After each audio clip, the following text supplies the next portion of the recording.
Board के exams बिल्कुल near by है और कोर्स अकाउंट्स का बहुत ज्यादा है, इसीलिए तुम्हारे लिए स्पेशली हर चैप्टर के वो वाले क्वेश्चन जिनमें से बोर्ड का पेपर आने वाला है वो मैं लेके आया हूं। चैप्टर 1 ऑलरेडी चैनल पे आ चुका है, आज करेंगे चैप्टर 2 गुडविल। छोटा सा चैप्टर है, देखो 1 घंटे की वीडियो तो लगेगी क्योंकि इसके अंदर गुडविल के सारे क्वेश्चंस कवर हो जाएंगे, सारे मैथड्स। मैंने थ्योरी भी कवर करी है इस वीडियो में, तो कोई भी डाउट इसके बाद गुडविल में नहीं रह जाएगा। तो वीडियो के प्रोडक्टिव यूज के लिए और बोर्ड एग्जाम को अच्छे से अच्छा करने के लिए वीडियो को एंड तक देखना। स्टार्ट करते हैं वीडियो को और सीखते हैं कॉन्सेप्ट्स को। ओके, तो चैप्टर है हमारा गुडविल, जिसको आज हम कर रहे हैं। देखो ध्यान से, ये पेपर के अंदर ना गुडविल जो है इंडिविजुअल क्वेश्चन आए ना आए, पर बड़े क्वेश्चन का पार्ट बनके तो जरूर आएगा। चेंज इन पीएसआर में मिल जाएगा, एडमिशन में मिल जाएगा, रिटायरमेंट मिल जाएगा, डेथ में ही मिलेगा। यानी ये एक बड़े क्वेश्चन का पार्ट बनके तो आ जाता है, और किस्मत अच्छी रही तो इंडिविजुअल क्वेश्चन आके भी 3 से 4 नंबर दे जाता है। 1 नंबर के क्वेश्चन में एमसीक्यू में भी कई बार आया है। तो देखिए है क्या चैप्टर के अंदर, हम पूरी जो वीडियो है इसके अंदर वो वाले क्वेश्चंस को करेंगे जिनसे हमारा बोर्ड का पर्पस जो है वो क्लियर हो जाएगा। यानी इस वीडियो के बाद आपको बोर्ड के लिए और क्वेश्चंस करने की जरूरत नहीं है, आपका बोर्ड का पर्पस कंप्लीटली क्लियर हो जाएगा। क्या है हमारे पास, देखो सबसे पहले तो हम लोग ना जो गुडविल है, चैप्टर का नाम है नेचर एंड वैल्यूएशन। उसके साथ ही ना बात कर रहे हैं सबसे पहले हमारे पास कितने मैथड से गुडविल कैलकुलेट होगी। तो हमारे पास कितने मैथड है? 3 मैथड है, एक average profit method, super profit method और capitalisation method. Average profit method सबसे पहले बात कर रहा है। एवरेज प्रॉफिट मेथड को फर्दर 2 पार्ट में बांटते हैं, एक है हमारे पास सिंपल एवरेज प्रॉफिट मेथड और एक है हमारे पास वेटेड एवरेज प्रॉफिट मेथड। ये सिंपल वाले में जो 4th पॉइंट लिखा हुआ है, 4th पॉइंट में गुडविल का फॉर्मूला लिखा है, average profit multiply number of year purchase. अभी एवरेज प्रॉफिट कैसे होता है और यहां पर कौन सा वाला प्रॉफिट लेना होता है हमने? Average normal profit. यहां पर यही सारी गेम है। नॉर्मल प्रॉफिट क्या होता है? नॉर्मल प्रॉफिट वो वाला प्रॉफिट जिसमें एबनॉर्मल आइटम्स ना हो। एबनॉर्मल आइटम्स का मतलब, अगर ड्यूरिंग द ईयर कोई एबनॉर्मल लॉस हुआ है, वो नहीं होना चाहिए। यानी अगर हमारे प्रॉफिट या लॉस में से अबनॉर्मल लॉस एडजस्टेड है तो उसको ऐड बैक कर दो, क्योंकि उस अबनॉर्मल लॉस की वजह से हमारा प्रॉफिट कम हो गया होगा। ठीक है, तो उसको ऐड बैक कर दो। अभी क्वेश्चन में सारी प्रैक्टिकलिटी भी आएगी। अगर कोई एबनॉर्मल गेन ऐड है, अगर कोई एबनॉर्मल गेन हुआ था जिससे हमारा प्रॉफिट बढ़ा हुआ है, तो उसको बाहर निकाल दो, क्योंकि गुडविल को हमेशा वैल्यू किया जाएगा नॉर्मल सर्कमस्टांसेस पे, यानी नॉर्मल सर्कमस्टांसेस ऑफ बिजनेस पे। तो इसीलिए दोनों चीजें बाहर निकाल दी जाएंगी। डन। तो ये लिखा हुआ सबसे पहले डिटरमाइन नॉर्मल प्रॉफिट, फिर एवरेज प्रॉफिट निकालेंगे। एवरेज प्रॉफिट कैसे निकलता है? Total profit divide by number of years. फिर चेक करेंगे कि number of year of purchase कितना गिवन है। Number of year of purchase क्या होता है? Number of year of purchase क्या होता है? ये एक्सपेक्टेशन होती है कि फर्म अगर आज अपने आप को बेच दे या किसी और को दे दे अपना बिजनेस, तो वो कितने ईयर्स तक हमारे बिजनेस, हमारे नाम की वजह से परचेजेस कर पाएगा या फिर उसके बिजनेस से परचेज हो पाएगी। दैट इज कितने टाइम तक उसको क्लाइंट्स मिलते रहेंगे just because of our name, just because of our goodwill. Suppose मैंने मेरा बिजनेस बेचा, आपको 3 साल तक तो ना कुछ करने की जरूरत ही नहीं है। 3 साल तक तो लोग इसलिए आते रहेंगे यहाँ पर कि मैं इस बिजनेस को चलाता था, यानी मेरी गुडविल की वजह से आपको मिलता रहेगा काम। हाँ, 3 साल के बाद जब क्वालिटी डाउन हो जाएगी, लोगों को पता लगेगा यार अच्छा वो वाले बंदे ने तो बिजनेस बेच दिया, तब यहाँ पर क्लाइंट्स आना कम हो जाएंगे। तो नंबर ऑफ ईयर परचेज का मतलब कितने ईयर तक बिजनेस मिलता रहेगा हमें। तो हम लोग एवरेज प्रॉफिट को, एक बिजनेस एवरेज प्रॉफिट 5,000 का कमाता है और आने वाले 3 साल तक तो कमाता ही रहेगा, तो गुडविल होगी 15,000 रुपए। तो इस तरीके से सिंपल एवरेज प्रॉफिट में निकाल लेंगे। वेटेड एवरेज प्रॉफिट के अंदर हम लोग वेट्स देते हैं। इतने लंबे सारे स्टेप्स मत देखो, सीधा चैप्टर या टॉपिक नंबर, ये पॉइंट नंबर 7 पे आओ। वेटेड एवरेज वाले में उसमें लिखा हुआ गुडविल का formula, weighted average profit multiply number of year purchase. Question के थ्रू डिटेल में समझाऊंगा। ठीक है, आगे आ जाओ। नेक्स्ट मेथड है super profit method. Super profit method के अंदर गुडविल कैसे निकलती है? ठीक है, इसमें गुडविल निकालने का तरीका है हमारे पास super profit multiply number of year purchase. Number of year purchase तो वही है जो एवरेज प्रॉफिट में किया था, यहाँ न्यू क्या है? Super profit. Okay, super profit कैसे निकलता है? Adjusted average profit minus normal profit. अब यहाँ एडजस्टेड वर्ड आ गया। एडजस्टेड का मतलब वही है कि अगर कोई अबनॉर्मल गेन, अबनॉर्मल लॉस हो तो उसको एडजस्ट कर लो। ठीक है, तो उसके बाद नॉर्मल प्रॉफिट माइनस कर देंगे। नॉर्मल प्रॉफिट कैसे निकलता है, क्या होता है? ये होता है कि जो बिजनेस में एवरेज कैपिटल एम्प्लॉयड लगी हुई है, मल्टीप्लाई करो उसको एनआरआर अपॉन 100 से। एवरेज कैपिटल एम्प्लॉयड यानी कि हमें कई बार ना गिवन नहीं होता capital employed, average capital employed एक ही बात है, पर हम लोग जनरली एवरेज लेके चलते हैं। ठीक है, क्योंकि समटाइम ऐसा होता है ना कि बिजनेस में लगा हुआ पैसा निकाला भी जाता है, फिर वापस डाला भी जाता है, तो ऑन एन एवरेज कितना मेंटेन रहता है वो लेके चलेंगे। जनरली हमें जो गिवन होता है वो एवरेज ही होता है। तो जो बिजनेस में कैपिटल एम्प्लॉयड लगा होता है, कैपिटल एम्प्लॉयड निकालने के तरीके आगे जाके क्वेश्चन के थ्रू देखेंगे हमें। बस बेसिकली बिजनेस में जो पैसा लगा होता है पार्टनर्स का, वो कैपिटल एम्प्लॉयड होता है। तो मल्टीप्लाई करेंगे इसको एनआरआर अपॉन 100 से। एनआरआर का मतलब क्या है? Normal rate of return. इसके बहुत सारे नाम भी होते हैं और भी जो क्वेश्चन के थ्रू आते रहेंगे हमारे सामने। नॉर्मल रेट ऑफ रिटर्न, ठीक है, इससे मल्टीप्लाई करेंगे, यानी बिजनेस के अंदर सपोज कैपिटल एम्प्लॉयड है 1,00,000 रुपए और नॉर्मली बिजनेस जो कमाता है 10% कमाता है, तो 10% एनआरआर हो गया, यानी 10,000 बिजनेस का नॉर्मल प्रॉफिट हो गया। तो आपकी गुडविल कभी तभी निकलेगी ना जब आप बिजनेस के नॉर्मल प्रॉफिट से ज्यादा कमाओगे। नॉर्मल का मतलब तो ये है जो इंडस्ट्री में सब लोग कमा रहे हैं, अगर आप कुछ इससे ज्यादा कमाओगे तभी तो बोला जाएगा कि you have made some goodwill, तो इसीलिए इसको यहां पर कंसीडर किया गया। आगे आओ, ये हमारे पास सुपर प्रॉफिट मेथड था, अभी क्वेश्चन के थ्रू देखेंगे। फिर आ जाओ कैपिटलाइजेशन मेथड पे। कैपिटलाइजेशन मेथड में दो तरीके से होगा, एक होगा हमारे पास कैपिटलाइजेशन ऑफ एवरेज प्रॉफिट, एक होगा capitalisation of normal profit. Capitalisation of average profit में, ठीक है, आपको थर्ड गुडविल का फॉर्मूला दिख रहा है, goodwill is equal to capitalised value minus net assets. Capitalised value को हम लोग टीसीवीबी भी बोलते हैं। टीसीवीबी क्या था? Total capitalised value of business, ठीक है, यहां पर लिखेंगे हम लोग total capitalised value of business, इसमें से माइनस करते हैं नेट एसेट्स, तो हमारा निकल आता है क्या? गुडविल निकल आती है, ठीक है। अब ये कैपिटलाइज्ड वैल्यू कैसे निकालते हैं? फर्स्ट पॉइंट में लिखा हुआ है average profit multiply 100 upon NRR, ठीक है। इनके मीनिंग एक बार क्वेश्चन सामने आ जाए मैं आपको इसका मीनिंग समझाऊंगा। अगर आपने मेरी वो वाली वीडियो देखी होगी जिसके अंदर गुडविल मैंने पहली बार में करवाया या मेरे से नॉर्मल क्लास अटेंड की होगी, तो उसके अंदर मैंने इस कैपिटलाइज्ड वैल्यू का मीनिंग एग्जैक्ट बहुत अच्छे से समझाया। वीडियो का लिंक मैं डिस्क्रिप्शन में दे दूंगा वो वाली भी, अदरवाइज जब क्वेश्चन करूंगा तब भी एक बार बता दूंगा, ठीक है, कैसे निकालते हैं इसको, मतलब क्या होता है इसका। और नेट एसेट्स कैसे निकलती है? All assets minus outsider liability. पर ऑल एसेट्स के अंदर हम लोगों ने फिक्टिशियस एसेट नहीं लेनी होती। फिक्टिशियस एसेट, अच्छा, ये गुडविल के बारे में बात आ गई, ठीक है। देखो चैप्टर भले ही आसान है बट इसके बारे में हम एक भी नंबर नहीं छोड़ सकते ना। पहली बात तो गुडविल जो है वो कौन सी एसेट है? गुडविल एसेट है बिजनेस की, कौन सी एसेट है? फिक्टिशियस है इंटेंजिबल? इंटेंजिबल। फिक्टिशियस क्यों नहीं है?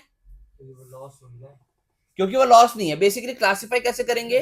क्योंकि फिक्टिशियस एसेट की ना कोई रीसेल वैल्यू नहीं होती, ठीक है। Fictitious assets are the loss ना, वो रीसेल वैल्यू नहीं होती, ठीक है। एग्जांपल जैसे डेफर्ड रेवेन्यू एक्सपेंडिचर, ठीक है, प्रॉफिट एंड लॉस का नेगेटिव बैलेंस जो डेबिट साइड में दिख रहा होता है, ठीक है। एडवर्टाइजमेंट सस्पेंस अकाउंट, ठीक है, ये जो है हमारे एसेट में दिख रहे होते हैं, इनकी कोई रीसेल वैल्यू नहीं है, ये ऑलरेडी लॉसेस है, ओके। तो इनको हम यहाँ पर फिक्टिशियस पर गुडविल जो अगर बैलेंस शीट में दिख रही है, ऑल द बैलेंस शीट के अंदर तो परचेज गुडविल होती है, बट गुडविल की एक रीसेल वैल्यू है। आप गुडविल के बेस पे तो बिजनेस की वैल्यू बढ़ा पा रहे हो, ओके। तो यहां पर ये इसीलिए इंटेंजिबल एसेट कंसीडर किया जाता है, ओके, समझ आता है। AS 26 accounting standard 26 intangible asset का है, ओके, क्लियर है जी। आगे आओ, आगे हमारे पास कैपिटलाइजेशन मेथड में हमने capitalisation of super profit average profit किया। Super profit, capitalisation of super profit का फॉर्मूला क्या है? Goodwill is equal to super profit multiply 100 upon NRR. इतना ही देखने की जरूरत है क्योंकि सुपर प्रॉफिट निकालना पहले सीख चुके हैं सुपर प्रॉफिट मेथड में, अभी क्वेश्चन के थ्रू डिटेल में दोबारा से आएगा। अब आ सकते हैं हम क्वेश्चन में। मैंने पहले ना 3 थ्योरी क्वेश्चन दिए है, इन 3 थ्योरी क्वेश्चन के अंदर आपको इस चैप्टर की थ्योरी पूरी कवर हो जाती है। इसको रीड मार लोगे, काम खत्म। थ्योरी का 1 नंबर का क्वेश्चन भी आएगा तो नहीं छूटेगा, 3 नंबर का भी आ सकता है, किस्मत अच्छी रही या बहुत खराब रही कि नहीं पढ़ के जा रहे और आ गया, ठीक है, तो भी हो सकता है ऐसा काम। तो पहला क्वेश्चन है व्हाट इज गुडविल, ठीक है। गुडविल क्या होता है? Basically it is the reputation of the business which is earned by the firm through the hard work and honesty of its owners. It is the if a firm render goods and services to the customers, the customer will feel satisfied, will come again and the firm will be able to earn more profits in future. Thus goodwill is the value of the reputation of a firm which enables it to earn the higher profits. ये line लिखना जरूरी है, बीच में जो customer वाली line थी ना वो हटा सकते हैं, ये लिख सकते हैं यहाँ पर। पहले तो गुडविल की डेफिनेशन जो थी ओनर्स तक, उसके बाद goodwill is the value of the reputation of a firm which enables it to earn higher profits in comparison to the normal profits earned by the other firms in the same trade या कि same industry। फिर है what is the need for valuing goodwill, आप goodwill क्यों निकाल रहे हो, ठीक है। हमने पूरी बुक में पढ़ा ये काम। गुडविल निकालने का रीजन, एडमिशन हो रहा है, चेंज इन PSR हो रहा है, रिटायरमेंट हो रहा है, डेथ हो रहा है, सेल ऑफ बिजनेस हो रहा है, ठीक है। तो ये सारे के सारे हमारे पास कॉजेस है। फोर्थ में लिखा हुआ है, पहला पढ़ लोगे, दूसरा पढ़ लोगे, तीसरा भी हो जाएगा। फोर्थ में लिखा हुआ है when amalgamation of 2 firms take place. Amalgamation का मतलब मर्ज होना। जब 2 फर्म्स मर्ज होती हैं, अमालगमेट होती हैं, तो हमें गुडविल की जरूरत पड़ती है निकालने की। When partnership is sold, when the partnership is converted into a company, conversion का पॉइंट होता है तब भी आता है, ठीक है। फिर थर्ड पॉइंट अलग से, मतलब थर्ड जो क्वेश्चन है, ठीक है, वो अलग से 5 स्टार भी है, क्वेश्चन आता है उसके बारे में, 1 to 3 मार्क्स में आ जाता है। 1 मार्क के ही ज्यादा चांसेस है, 1 नंबर के अंदर ही आएगा। क्या है? फैक्टर्स अफेक्टिंग गुडविल, आपके बिजनेस की वैल्यू की गुडविल, जो बिजनेस की गुडविल जो है, गुडविल की वैल्यू क्यों अफेक्ट होती है, कौन कौन से फैक्टर से अफेक्ट हो सकती है। देखो, आप कहां काम कर रहे हो, आपकी क्वालिटी ऑफ द प्रोडक्ट कैसा है, कितने समय से काम कर रहे हो, आपके एम्प्लॉयज के साथ आपका ट्रीटमेंट कैसा है, मैनेजमेंट कैसी है, ये सारे फैक्टर हैं जिनसे आपकी गुडविल अफेक्ट करती है। यानी अगर आपका कस्टमर अच्छा है, ठीक है, आपकी लोकेशन बिजनेस की बहुत अच्छी है, तो आपकी गुडविल अच्छी है।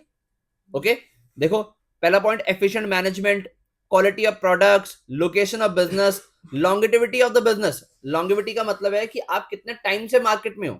ऑब्वियसली अगर एक बिजनेस बहुत लंबे टाइम से है, जैसे हल्दीराम्स, ठीक है, इनकी लेगेसी 70-80 साल पुरानी है, 100 साल पुरानी लेगेसी है। हल्दीराम्स हो गया, बीकानेर हो गया, ठीक है, इतनी ये 100 साल के लेगेसी लेके बैठे हैं, तो इतने टाइम से बैठे तो मार्केट में गुडविल एंजॉय कर रहे हैं।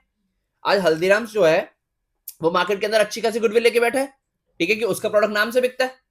ओके, फिर है monopolistic and other rights, if a business enjoys monopoly in the market. कह रहा अगर बिजनेस के पास मोनोपोली रहेगी कि उसके अलावा वो वाला पर्टिकुलर काम या पर्टिकुलर प्रोडक्ट कोई कर ही नहीं सकता, कोई बेच ही नहीं सकता, तो उसकी गुडविल अपने आप अच्छी होगी।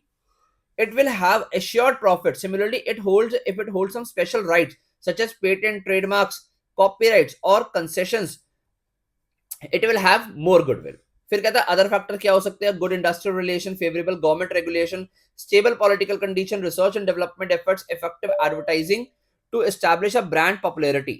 उसके बाद कह रहा है popularity of the product in terms of quality. Okay, यहां तक के हमारे थ्योरी क्वेश्चंस थे। थ्योरी के बाद प्रैक्टिकल आ जाते हैं, लंबा चौड़ा समय नहीं लगेगा, छोटे छोटे क्वेश्चंस हैं, बड़े क्वेश्चंस भी छोटे हैं इसके, ठीक है, बड़े क्वेश्चंस भी छोटे ही है। मैंने सही पीडीएफ भेजी है ना अपने आपको, हाँ, जिस गैप है जिसमें करने को मिले, मेरे पास सही है, आप लोगों के पास सही है, आपके विदाउट गैप वाली होगी, मेरे पास गैप वाली है। हाँ, देखो फोर्थ क्वेश्चन से कर रहे हैं, प्रैक्टिकल शुरू होता है। The profit and losses for the last 5 years were as follows. क्या गिवन है? फर्स्ट ईयर का 4,000 रुपए का प्रॉफिट है, जिसके अंदर इंक्लूड है एबनॉर्मल गेन। हमें तो नॉर्मल लेना होता है ना, तो एबनॉर्मल गेन को हटाओ, माइनस हो जाएगा पहला पॉइंट। सेकंड ईयर में 8,000 रुपए का एक्सक्लूडिंग 2,000 एज इंश्योरेंस प्रीमियम। अभी अच्छा पॉइंट है, कह रहा है 2,000 इंश्योरेंस प्रीमियम नहीं लिया गया इसमें। इंश्योरेंस प्रीमियम नॉर्मल खर्चा है, हमने एबनॉर्मल्स को बाहर निकालना है, नॉर्मल तो कंसीडर करने हैं। तो कह रहा है कि ये 2,000 का इंश्योरेंस प्रीमियम कंसीडर ही नहीं किया गया, एक्सक्लूड है, तो सर ये भी तो माइनस होगा क्योंकि ये कंसीडर करना था। ठीक है, आपने ऊपर एबनॉर्मल गेन क्यों माइनस किया? क्योंकि वो गेन एडेड था, ये खर्चा होना था, हुआ ही नहीं, एक्सक्लूड है, तो इसको तो करना था, नॉर्मल खर्चा इंश्योरेंस प्रीमियम। तो समझ आ रहा है? तो first point will minus, second will also minus. Third year में क्या कहता है? आफ्टर चार्जिंग एबनॉर्मल लॉस, यानी इस प्रॉफिट में, थर्ड ईयर के 2,000 के प्रॉफिट में एबनॉर्मल लॉस चार्ज है, तो हम इसको एड बैक कर देंगे इसको नॉर्मल बनाने के लिए। फोर्थ ईयर में 3,000 रुपए क्या है? आपको नॉर्मल प्रॉफिट गिवन है, कुछ नहीं बोलो, तो फिफ्थ ईयर में 1,000 का लॉस है। Calculate the amount of goodwill on the basis of 2 years purchase of last 5 years profit and losses. ठीक है, आपको देखो पेपर में प्रेजेंटेशन मैटर करती है, तो सबसे पहले हेडिंग डालोगे कैलकुलेशन ऑफ गुडविल। ठीक है, कैलकुलेशन ऑफ गुडविल करने के बाद मैं ज्यादा समय नहीं लगाना चाहूंगा इसके ऊपर क्योंकि टाइम वेस्ट होगा। गेन और लॉस वो बता दो कौन सी? एबनॉर्मल गेन्स वो वाले गेन्स जो बिजनेस के नॉर्मल कोर्स ऑफ एक्टिविटी से बाहर होते हैं। एज इन कि देखो यहां पर लिखा नहीं गया कुछ भी, नॉर्मल गेन एबनॉर्मल ऐसे ही बोला गया बस। सपोज कोई लॉस बाय फायर है, ठीक है, लॉस बाय फायर है, अब लॉस बाय फायर से मेरे को अब नॉर्मल लॉस हो गया, यानी वो नॉर्मल लॉस नहीं है ना, आग रोज थोड़ा लगती है, या आग लगवाना ही मेरा काम थोड़ा है, तो आग रोज तो लगती नहीं है, तो इसका मतलब कि वो जो मेरे को लॉस हो गया, ठीक है, वो लॉस अबनॉर्मल था। देखो हुआ क्या, मैं आपको बताता हूँ, एक और इसका बहुत अच्छा एग्जांपल देता हूँ, प्रैक्टिकल एग्जांपल। कोविड के टाइम पे क्या हुआ था कि कई सारे बिजनेस बंद हो गए थे, ठीक है, अच्छे अच्छे बिजनेस चलते हुए बंद हो गए थे। अगर मैं एवरेज प्रॉफिट निकालते हुए कोविड वाला ईयर भी कंसीडर कर लूं, भाई कोविड वाले ईयर में बिजनेस ने कमाया ही नहीं, तो उस ईयर का प्रॉफिट जीरो आ जाएगा, या नेगेटिव आ जाएगा, या फिर लॉस आ जाएगा। ड्यू टू कोविड ओनली वो लॉस हुआ है, ठीक है, due to COVID only. Suppose मेरा होटल था, ठीक है, अब मेरे होटल को लॉस ही होगा, कोविड में टूरिज्म ही नहीं था, ठीक है, तो वो particular year I can not calculate that particular year for the calculation of my goodwill. अगर मैं उसको कंसिडर करता हूं वो रॉन्ग कैलकुलेशन, क्योंकि वो ईयर से मेरी गुडविल डिफाइन ही नहीं होती, क्योंकि वो तो एक एक्सेप्शनल ईयर था। तो ऐसे लॉसेस अब नॉर्मल लॉस है, जैसे लॉस बाय फायर हो गया, वो लॉस बाय फायर से मेरी मशीन जल गई या बिल्डिंग जल गई, अब उसकी वजह से मेरे को लॉस हो गया, 6 महीने बिजनेस बंद रहा, अदरवाइज मेरा बिजनेस अच्छा चल रहा था, तो वो वाले लॉस की वजह से मैं गुडविल कंसिडर नहीं कर सकता। गुडविल कब कंसिडर होगी? हाँ, मार्केट में आपकी क्वालिटी डाउन होगी प्रोडक्ट की, वो नॉर्मल लॉस है, ठीक है, ये कह रहा है नॉर्मल लॉस। सिमिलरली अब नॉर्मल गेन, कोई मशीन पड़ी थी उसको बेच दिया, ठीक है, नॉर्मल गेन था, उसकी वजह से प्रॉफिट हो गया, वो मेरे प्रॉफिट्स में ऐड है, but I can not take this profit for the calculation of the goodwill. एक पर्टिकुलर ईयर में तो मेरे को मशीन बेचने की वजह से बहुत सारा प्रॉफिट हो गया, बट और ईयर से प्रॉफिट ही नहीं है। ठीक है, ये कह रहे हैं यहाँ पे वो, समझ आया? Okay, so calculation of goodwill इस क्वेश्चन में कैसे होगा, आप क्या निकाल लोगे? एवरेज प्रॉफिट सबसे पहले, या सबसे पहले गुडविल का फॉर्मूला लिख दो। Goodwill is equal to, excuse me, goodwill का फॉर्मूला लिख दो। Goodwill is equal to average profit multiply number of year purchase. अगर मैं आपकी जगह होऊंगा ना, पेपर में लिख के आऊंगा एवरेज नॉर्मल प्रॉफिट। कौन सा प्रॉफिट? एवरेज नॉर्मल प्रॉफिट, ज्यादा इंपैक्ट पड़ेगा। ठीक है, एवरेज प्रॉफिट को एवरेज प्रॉफिट ना लिख के एवरेज नॉर्मल प्रॉफिट लिखा करो। ओके, फिर एवरेज प्रॉफिट निकाल दो। ठीक है, ये पिछले 5 साल के प्रॉफिट्स को ऐड कर लो, कितने कितने हैं, 4 और 8, सॉरी इसमें माइनस भी करना था ना, पहले साल में से माइनस किया, 4 में से 3 बचा, दूसरे में से 8 में से 2 माइनस किया 6 बचा, तीसरे में 3 आ गया, चौथे में 3 है, फिर 1000 का लॉस है नेगेटिव।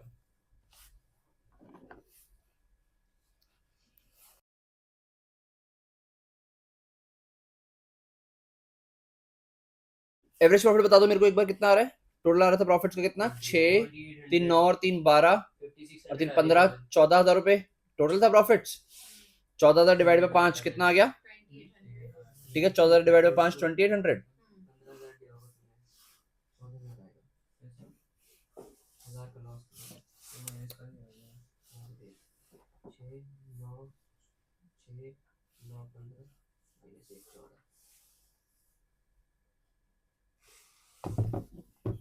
ओके, 14,000 डिवाइड बाय 5 कितना आ रहा था ये? 2800। गुडविल कैसे निकलेगी? 2800 मल्टीप्लाई 2, 5600 गुडविल आ गई। ठीक है, डन। कोई दिक्कत परेशानी डाउट? ठीक है, आंसर 5600 है गुडविल का। आई होप तो सबने निकाल लिया। ठीक है, आओ मूव कर रहे हैं नेक्स्ट क्वेश्चन पे। सबका हो गया ये? प्रभजोत किया है ना? ओके, आगे आ जाओ, नेक्स्ट क्वेश्चन पे आ जाओ, थर्ड पे। थर्ड एक अच्छा क्वेश्चन है भाई, अंग्रेजी के बेस पे। फिफ्थ मतलब प्रैक्टिकल का थर्ड सेकंड ये है, और फिफ्थ पे आ जाओ। Profit of a firm previously, profit of a firm for previous year are as under. 13 का गिवन है 40,000, 14 का गिवन है 38,000, 15 का गिवन है 45,000, 16 का गिवन है 64,000। दिख गया profits? Profits of 2015 include profit on sale of machinery 3,000। क्या करेंगे? माइनस करेंगे। देखो अनन्या, ध्यान से सुनने वाला क्वेश्चन बेटा, क्योंकि इस क्वेश्चन के अंदर एबनॉर्मल गेन है। कह रहा है कि 2015 के जो प्रॉफिट्स है ना, उसके अंदर आपका एक सेल ऑफ मशीनरी का प्रॉफिट है, और sale of machinery abnormal profit हुआ, तो 3,000 विल बी डिडक्टेड। फिर कह रहे हैं it is expected that in future the company will pay a rent of ₹12,000 instead of 8,000 previously paid by the firm. कह रहा है फर्म ना पिछले कई सालों से, मतलब जब से बिजनेस हमें गिवन है, 2013 से डिटेल गिवन है, हर साल ना 8,000 रुपए का रेंट पे करती थी, बट इस बार ना फर्म वो है वो 12,000 का पे करेगी, और ये जो 12,000 का करेगी ये रेट्रोस्पेक्टिव इफेक्ट से करेगी। रेट्रोस्पेक्टिव इफेक्ट का मतलब फ्रॉम द वेरी बिगिनिंग, यानी हर साल 8,000 माइनस हुआ है, तो हर साल 4,000 और माइनस होगा। इसका ये मतलब हुआ कि फर्म ने जो रेंट पे करना था 8,000 कर रही थी, ठीक है, बट उसको रेंट को 12,000 कर दिया गया, तो 4,000 हर साल से माइनस हो गई। ठीक है, ये रेट्रोस्पेक्टिव क्यों लिया गया? क्योंकि देखो ये हर साल में कंसिडर होना चाहिए ना, क्योंकि आगे आने वाले हर साल में भी रेंट बढ़ के ही जाएगा, तो इसलिए इसको हर साल में कंसिडर करेंगे। बेसिकली आपने क्या निकालना है? Calculate goodwill on the basis of 4 years purchase of average profit. तो यहां पर जब एवरेज प्रॉफिट निकालोगे, ध्यान से सुनना, फर्स्ट ईयर का प्रॉफिट कितना आएगा? 40,000 माइनस 4,000 जो रेंट का एक्स्ट्रा पे करना है, यानी 2,000 एक्स्ट्रा पे करना है। ये तो लिखा है कि it is expected that in future. It is expected that in future. ध्यान से सुनना बेटी, मैं बात सुनना मेरी, मैं बताता हूं आपको। 40,000 रुपए प्रॉफिट 13 का है, आप गुडविल वैल्यू कर रहे हो, ठीक है, प्रीवियसली प्रॉफिट्स पे कर रहे हो, आपको पता है कि फ्यूचर में आपका 4,000 का खर्चा बढ़ने वाला है, तो आपको लॉस होगा ना, फ्यूचर में नॉर्मल लॉस होगा। तो आप गुडविल को फिर without considering this normal loss कैसे कंसिडर कर सकते हो? तो वो तो फ्यूचर ईयर्स में करेंगे। अगर मान लो आप ये करो कि एवरेज प्रॉफिट इस पे निकाल लो, ठीक है, नॉर्मल इन प्रॉफिट्स पे 4,000 एक बार तो माइनस करना ही पड़ेगा। आप फ्यूचर में भी करोगे तो फ्यूचर में भी तो माइनस ही होगा ना, मतलब फ्यूचर में तो कुछ 4,000 कम ही बचेगा, तो 4,000 इस बार भी कम करके रियल वैल्यू निकालो ना गुडविल की। गुडविल की रियल वैल्यू कैसे आएगी कि हम 4,000 को इस बार भी कंसिडर करें। अदरवाइज नहीं आएगी। आप देखो तो मैं कह रहा हूँ, बोलो बोलो।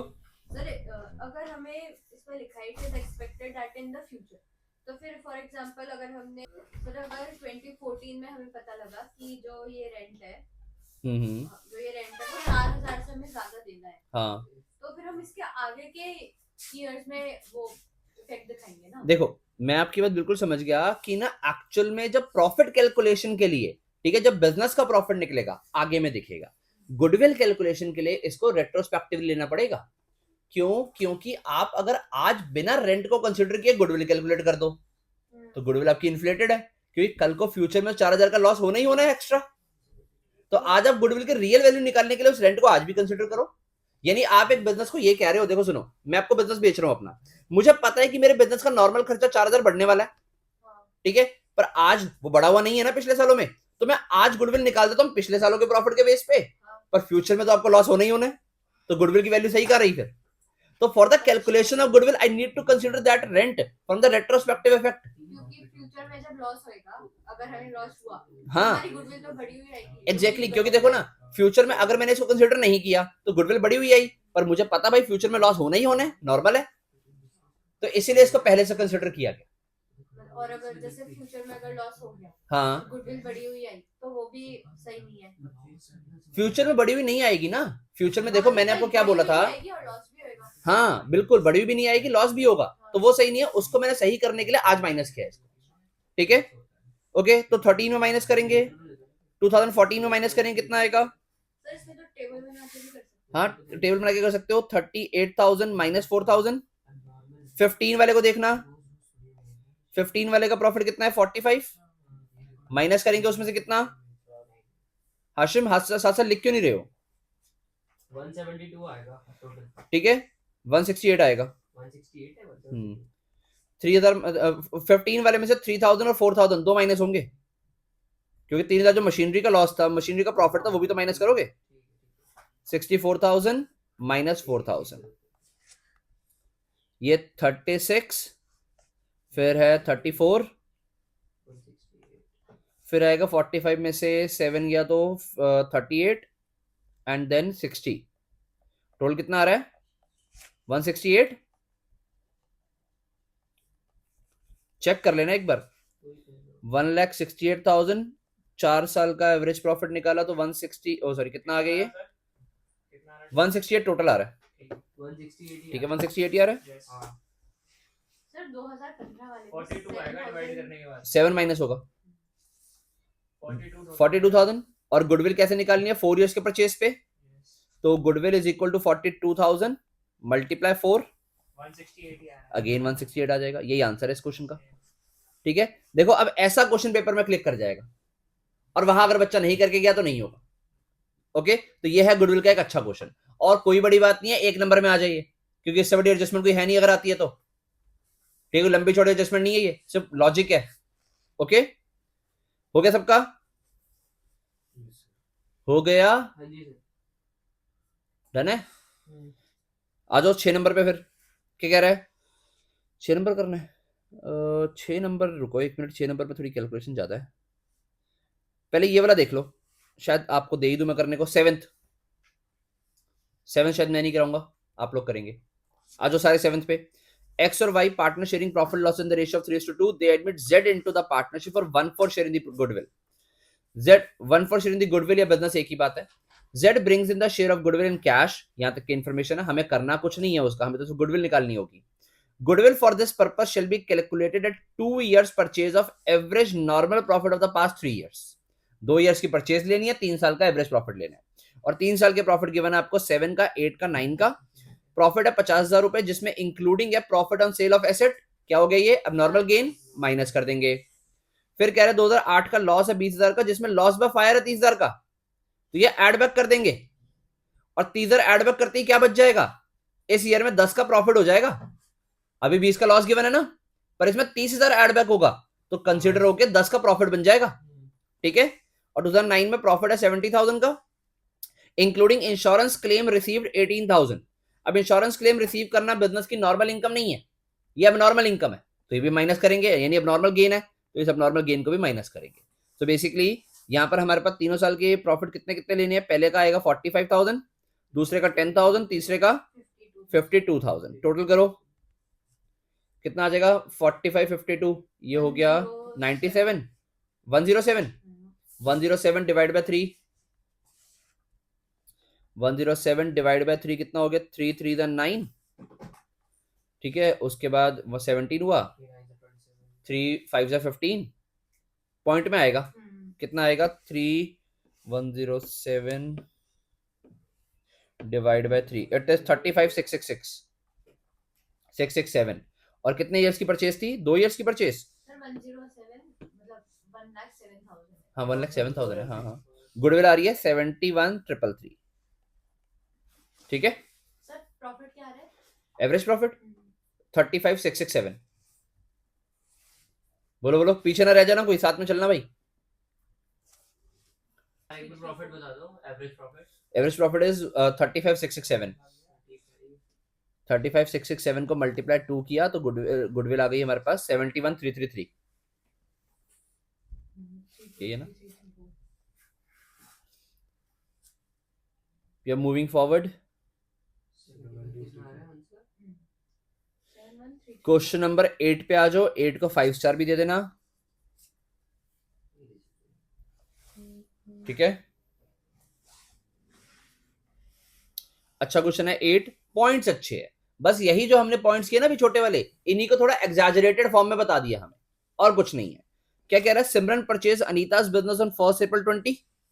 सिमरन ने अनीता का बिजनेस परचेज किया 1 अप्रैल 2020 को। It was agreed to value goodwill at 3 years purchased, 3 years purchases of average profit, average normal profit for the last 4 years। The profit of Anita's business for the last 4 years were as follows: 17, 18, 19, 20 का profit given है 90, 160, 180, 220. Following facts are noticed from the books of accounts that during the year ended 31st March 17, asset was sold at a gain of rupees 10,000। कौन सी year की बात कर रहा है, first वाली year की। कह रहा है उस ईयर में हमने एक 10,000 रुपए के प्रॉफिट पे एसेट बेची है। अब नॉर्मल गेन माइनस कर देंगे 10,000 रुपए, ओके। फिर है हमारे पास सेकंड पॉइंट में, during the year ended 31st March 18, machinery got destroyed in an accident and rupees 30,000 was written off as loss in the profit and loss account। abnormal loss plus कर देंगे कितना, 30,000। फिर उसके बाद during the year end 31st March 19, firm's assets were not insured due to oversight. Oversight का मतलब ऊपर ऊपर से देखा, ठीक है, देखना रह गई कुछ एसेट्स, हमने सोचा कंसिडर हो गई, वो हुई नहीं, ठीक है। Insurance premium being 10,000, it is a regular expense incurred every year. कह रहा है मार्च 19 में पता लगा था ये कि ये खर्चा नहीं हुआ, तो ये होना था, ठीक है। It is a regular expense, firms asset not insured, तो ये 10,000 रुपए माइनस होगा। नहीं, इसने 19 को बोला है, during the year end 31st March 19। Sir फिर लिखा है इनकर्ड एवरी ईयर। देखो इनकर्ड एवरी ईयर का मतलब हर साल होता है, पर इसने स्पेसिफिकली ईयर बता दिया ना कि इस ईयर में कंसीडर नहीं हुआ। 19 भी तो लिखा हुआ है जहां पॉइंट शुरू हो रहा है, अगर वो ना लिखा होता ना फिर मैं आपका डाउट बिल्कुल ठीक है सब में से माइनस करता, ठीक है, पर नहीं होगा। मैं तो इवन नेक्स्ट वाले में से भी नहीं कर सकता, 2,20,000 में से भी नहीं कर सकता नेक्स्ट वाले में से, क्योंकि ये यहां पर इसने स्पेसिफिकली 19 लिख दिया ना, ठीक है। Calculate the value of goodwill, यानी इस वाले ईयर में से लास्ट, इसमें से लास्ट वाले ईयर में 31st में 20 में तो कुछ भी नहीं हुआ, तो आ गया 80,000, वो 190,000, 170,000 और 220,000। इनको प्लस करोगे एवरेज प्रॉफिट आ जाएगा, है ना। और क्या गुडविल कैसे निकलेगी, 3 years परचेज, यानी इस प्रॉफिट को प्लस करके डिवाइड बाय 4 करोगे, कितना आ रहा है प्रॉफिट, जल्दी से बता दो। 190, हाँ एवरेज प्रॉफिट पहले साल का 80, 190, 170, 220, 190 और 80 270 हो गया, 270 170 440, एवरेज प्रॉफिट डिवाइड करने के बाद 165,000 और डिवाइड करने से पहले कितना आ रहा था टोटल, 660। 6,60,000, हाँ 440 20 डिवाइड बाय 4 करके 165, 165 मल्टीप्लाई कितने ईयर्स की परचेज है, 3 years की परचेज, तो गुडविल कितनी आ जाएगी, 165 मल्टीप्लाई 3, 495, 4,95,000 गुडविल। तेज हो गए हो सारे, फटाफट कर लेते हैं अब, बिल्कुल। हाँ जेन्युइन कह रहा है कि कैलकुलेटर से कैलकुलेशन चल रही है, और क्या, बोर्ड में अलाउड नहीं है, बस इतना बोला जाता है कि अभी तक कोई भी ऐसा रूल नहीं है भाई, बाकी बच्चों के लिए भी जो वीडियो देख रहे हैं उनके लिए भी, कि बोर्ड में ऐसा कोई रूल नहीं है कि तुम कैलकुलेटर के भरोसे बैठे और वहां पर तुम्हें कैलकुलेटर मिल जाए, ठीक है। इसलिए सारी कैलकुलेशन पर दिमाग चला लो, ठीक है। ह्यूमन माइंड को जितना डेवलप होने को बनता होने दो। ओके, 9th पे आ जाओ। 9th is a good question. ये आ रहा है 9th is a good question, जिसके अंदर हम लोग कॉन्सेप्ट भी थोड़ा चेंज करेंगे। 12-13 तो क्वेश्चन ही है, 13 है, जल्दी खत्म हो जाएगा। आधा घंटा और लगेगा। 9th पे आ जाओ। ओके, 9th कर रहे हैं। 9th के अंदर हम लोग टॉपिक चेंज करेंगे, इसके अंदर वेटेड एवरेज प्रॉफिट मेथड लगाएंगे। ओके, कौन सा method? Weighted average profit method. 9th question ध्यान से देखेंगे। Sahil and Anupam are partner sharing profit loss in the ratio of 3:2.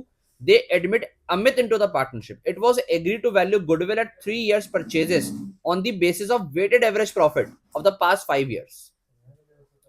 Okay, weights being assigned to each year were 31st March 19 को fun wait दिया, 31st March 20 को second wait दिया, 31st March 21 को third wait दिया, 31st March 24 को 22 को 4 wait दिया और 23 को 5 वेट दिया। यानी 1 2 3 4 5 इस तरीके से वेट दिए गए। अब पहले ना मुझे वेट्स का मतलब बताओ, होता क्या है? What is the meaning of weights? उनके इंपॉर्टेंस मैंने ही बताया था, ठीक है। वेट्स का मतलब होता है इंपॉर्टेंस, कि हम ईच ईयर की इंपॉर्टेंस को कंसीडर करते हैं। जैसे कि यहां देखेंगे, बस हो गया। यानी हमारे लिए गुडविल कैलकुलेशन करने के लिए जो इमीडिएट प्रीवियस ईयर होगा वो सबसे ज्यादा जरूरी होगा, क्योंकि उस ईयर की परफॉर्मेंस सबसे ज्यादा डिपेंड करेगी। फिर उससे पहले वाले ईयर की इंपॉर्टेंस कम हो जाएगी, उससे पहले वाले की और कम हो जाएगी, उससे पहले वाले की और कम हो जाएगी। इसी तरीके से हमने यहाँ पर असेंडिंग ऑर्डर में वेट्स दे दिए। यानी जो हमारा लेटेस्ट ईयर है 31st March 23 उसको हाईएस्ट वेट दिया, और क्योंकि हमने प्रॉफिट को वेट से मल्टीप्लाई करना है तो प्रॉफिट को वेट से मल्टीप्लाई करके उसकी इंपॉर्टेंस ऑटोमेटिकली सबसे ज्यादा आ जाएगी अगर वो सबसे बड़े नंबर से मल्टीप्लाई होगा। आओ करते हैं इसको, पर पहले कुछ स्क्रूटनी लिखी हुई है यहाँ पर। स्क्रूटनी का मतलब चेक करने पे पता लगा। क्या पता लगा? अब नॉर्मल गेन हुआ 20,000 का, was earned in the year ended 31st March 20। Okay, अब नॉर्मल गेन कौन से ईयर में? 31st March 20 में। माइनस कर देंगे कितना? 20,000। फिर अब नॉर्मल लॉस हुआ 10,000 का, incurred in the year 31st March 21, तो इसमें से 10,000 एड बैक कर देंगे। ओके, 31st March 21 वाले में। अब अगला वाला ध्यान से सुनना, बहुत ही इंपॉर्टेंट है। मैं इस पॉइंट को, ये वाला पॉइंट थर्ड वाला जो है, दूसरे क्वेश्चन के अंदर भी लग के आ सकता है, ठीक है। 5 स्टार इस अकेले इस पॉइंट को देके चलूंगा, ठीक है। ध्यान से सुनना है point. Expenses of ₹50,000 were incurred to overhaul a machine on 1st April 21। पहले तो मुझे बताओ 1st April 21 कौन सा वाला ईयर है? तीसरा, चौथा, 2022 वाला। 2022 वाला। क्यों? क्योंकि वो 31st March 22 को एंड हो रहा है ना। स्टार्ट कब हुआ होगा फिर? 1st April 21 को, है ना, और 31st March 22 को एंड हो रहा है। ओके, कह रहा है इस ईयर में ना आपने 50,000 रुपए मशीन के ओवरहॉल पे खर्चे थे। ओवरहॉल का मतलब, ओवरहॉल का मतलब उसको पूरे तरीके से रिपेयर करवाया था, नया करवाया, बिल्कुल एकदम मेजर रिपेयरिंग करवा ली उसके अंदर, कि उस मशीन ऐसे है कि जैसे शोरूम से निकल के आई है अभी, ऐसा करा लिया आपने उसको। तो देखो, आपने बेसिकली एक मशीन के ऊपर मेजर खर्चा किया है, तो होना क्या चाहिए था? आपकी मशीनरी बननी चाहिए थी। ओके, पर आपने किया क्या? जो खर्चा किया आपने डेबिट कर दिया प्रॉफिट एंड लॉस अकाउंट में, instead of being debited to machinery account. यानी हमारी एंट्री होनी चाहिए थी machinery account debit to cash account, आपने कर दी रिपेयर टू कैश। यानी आपने मशीनरी के ओवरहॉल को, मेजर खर्चे को मशीनरी बनाना चाहिए था, पर आपने रिपेयर बना दिया। यानी मशीनरी नहीं बनाया। मशीनरी एसेट होती है, एसेट कहां दिखती है? बैलेंस शीट में। यानी आपने बैलेंस शीट की एसेट खा गए और प्रॉफिट एंड लॉस में दिखा दिया, प्रॉफिट एंड लॉस में खर्चा दिखा दिया। इसका मतलब ड्यूरिंग दैट ईयर खर्चा ज्यादा दिख गया। खर्चा ज्यादा दिखने का मतलब प्रॉफिट कम हो गया होगा। तो मैं कह सकता हूं मेरा 31st March 22 वाला जो प्रॉफिट है ये 50,000 से कम हुआ होगा, पर ये तो खर्चा था ही नहीं, ये तो एसेट बननी थी, तो इस खर्चे को एड बैक कर दूंगा। समझ आया? देखो ध्यान से सुनो, मैं कह रहा हूं कि आपने ड्यूरिंग द ईयर एक मशीनरी पे खर्चा किया ओवरहॉल पे, तो मेरी एसेट बननी थी, यानी मेरी बैलेंस शीट के अंदर एसेट जानी थी, पर मैं बैलेंस शीट में लेके नहीं गया, मैंने उसको खर्चा मान लिया, मैंने उसको रिपेयर मान लिया और मेरे प्रॉफिट को कम कर दिया। पर होना नहीं चाहिए था, तो प्रॉफिट एड बैक करूंगा, मतलब लॉस एड बैक करूंगा, ये रिपेयर का जो खर्चा है, तो 50,000 एड बैक हो जाएगा 31st March 22 में। क्यों? क्योंकि एसेट बनना था, खर्चा तो था ही नहीं इस ईयर का, तो मैंने 50,000 एड बैक कर दिया। बट इस 50 के ऊपर डेप्रिसिएशन तो लगना था ना, अगर ये एसेट बनता तो। और एसेट बनने के बाद डेप्रिसिएशन देखो कितना गिवन है, depreciation is charge on machinery at the rate 20% on the WDV method. ठीक है, WDV मेथड यानी देखो ध्यान से सुनो, अगर आप इस ईयर में 1 अप्रैल 2021 को एसेट बनाते 50,000 की, तो 31 मार्च 22 को 50,000 पे 20% का डेप्रिसिएशन लगता। 50,000 का 20% होता 10,000। वो तो नॉर्मल खर्चा है ना, तो वो माइनस होना था, वो तो माइनस होना था, वो तो प्रॉफिट एंड लॉस में डेबिट होना था। मतलब यानी आपने 50,000 की जो अगर एसेट बना लेते तो डेप्रिसिएशन लगाते, डेप्रिसिएशन कहां डेबिट होता है? प्रॉफिट एंड लॉस अकाउंट में, तो वो तो नॉर्मल खर्चा होता है। यानी हमने रिपेयर बना लिया था, रिपेयर नहीं बनना था, रिपेयर का खर्चा ऐड बैक कर दो, पर जो डेप्रिसिएशन रियल में बनना था वो तो खर्चा माइनस करो। यानी 50 ऐड होगा, 10 माइनस होगा। मतलब 40। हाँ मतलब अल्टीमेट 40 पर 50 10 अलग अलग लिखना। अगले साल भी तो होगा। ठीक है, एग्जैक्टली यही बोलने वाला था मैं भी। ठीक है, ये मेरी वीडियो का क्रेडिट खाएगा। ठीक है, देखो यहाँ क्या हो रहा है कि यहाँ पर अब देखो ये 31 मार्च 22 में एंडिंग किया हमने, पर मशीनरी ये हमें पता कब लगा है? ये तो एडजस्टमेंट से बता रहा है ना ये, तो इसका मतलब है कि ये हमें पता लगा ही नहीं है till these years have given, जब तक ये इयर्स गिवन है। तो इसका मतलब ये वाला कंसिडरेशन तो 31 मार्च, जो डेप्रिसिएशन है वो तो 31 मार्च 23 एंड में भी चार्ज नहीं हुआ होगा। एक बात बताओ, 50 की मशीनरी कंसिडर की, 10 का डेप्रिसिएशन कंसिडर कर लिया, 40,000 बचा है ना, 40 की मशीनरी बची, 40 के ऊपर 20% कितना होता है? 8,000। तो 8,000 का डेप्रिसिएशन इस ईयर में भी माइनस होना था। सर इस ईयर में 8,000 क्यों हुआ है? क्योंकि डेप्रिसिएशन WDV से लगना था, बोला गया था क्वेश्चन में। अगर SLM होता तो इस ईयर में 10 हुआ है, या 22 में भी 10 हुआ है, या फिर 23 में भी 10 होता। रिटर्न ऑन वैल्यू पे लगेगा, समझ आया? गया दिमाग में? अच्छा ये पॉइंट खत्म हो गया, इतना ही था। ओके, फिर क्या कह रहा है नेक्स्ट वाले पॉइंट में? Calculate closing stock of 31st, closing stock as on 31st March 22 was under valued by 20,000। अरे बढ़ा देंगे, इंपैक्ट बताओ इसका प्रॉफिट पे क्या पड़ा होगा? क्लोजिंग स्टॉक अंडर वैल्यू होने का मतलब, क्लोजिंग स्टॉक कहां दिखता है? ट्रेडिंग अकाउंट में।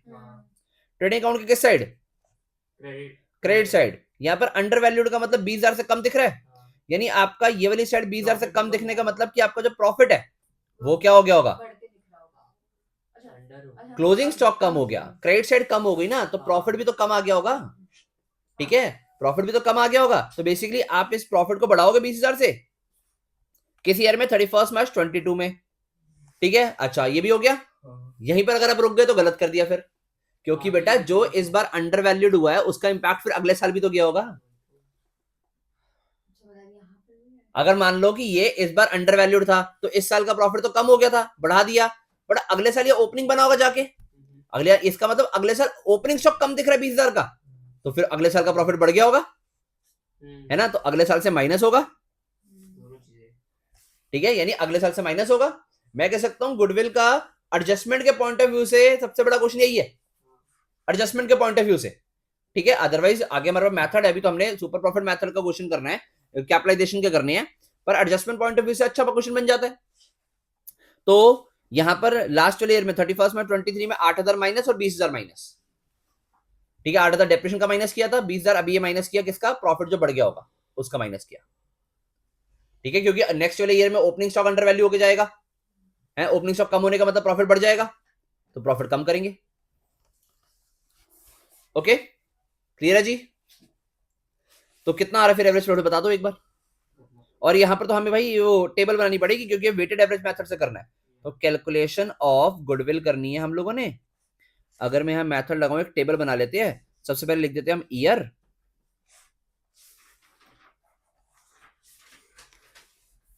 पहले कॉलम में हम ईयर लिख देंगे, फिर प्रॉफिट लिख देंगे, फिर एडजस्टमेंट लिख के, फिर उसके बाद एडजस्टेड प्रॉफिट लिख देंगे। सर हम प्रॉफिट में एडजस्टमेंट कर सकते हैं? हाँ उसी में कर सकते हो, एडजस्टेड प्रॉफिट ही लिख सकते हो डायरेक्टली। ठीक है, यहाँ एडजस्टमेंट प्रॉफिट आ गया, एडजस्टेड प्रॉफिट के बाद हम लोग वेट लिखेंगे और फिर वेटेड प्रॉफिट लिख देंगे, weights and then weighted profit.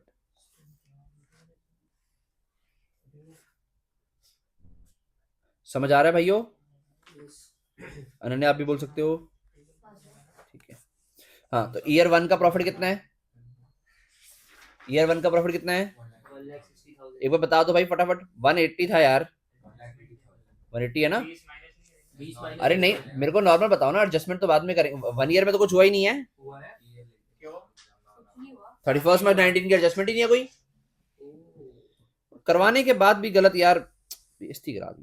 Cut कर दो ये कट नहीं जाएगा, ये तो रील बन के जाएगा, ये करवाने के बाद भी गलत।